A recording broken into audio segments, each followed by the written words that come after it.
Hey, it's Anita here again, the heart, hands and head behind the Anita Chaperon jewelry that you see on this channel.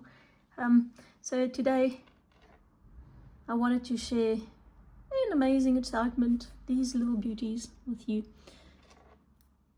I enjoyed making these, and I keep repeating that I enjoy making my stuff, but I do, and I feel very blessed that I can do this.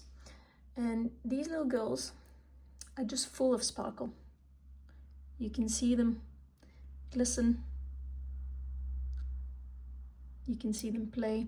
They are a combination of stunning little gold, like, to be clear, not real gold, but sparkly disco balls at the bottom. These will always catch your eye. It will catch your eye when you see yourself in the mirror.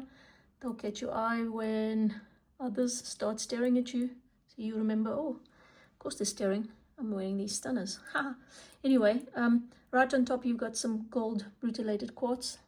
There you go, the camera can kind of zoom in.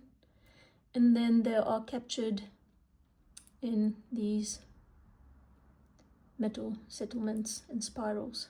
So they're never the same. Every time you look at them, they're different. I've also added some gold obsidian. So the theme is gold. Hopefully when you wear these, they've got quite a good weight to them. You can feel as disco diva as you like. You can feel as dazzling as you want. Most importantly, I hope you feel good in them. If you like them, you know you can find them on my website. And if you want to be notified when I release new pieces, because they're all one of a kind, just sign up to my channel. And I'll see you next time.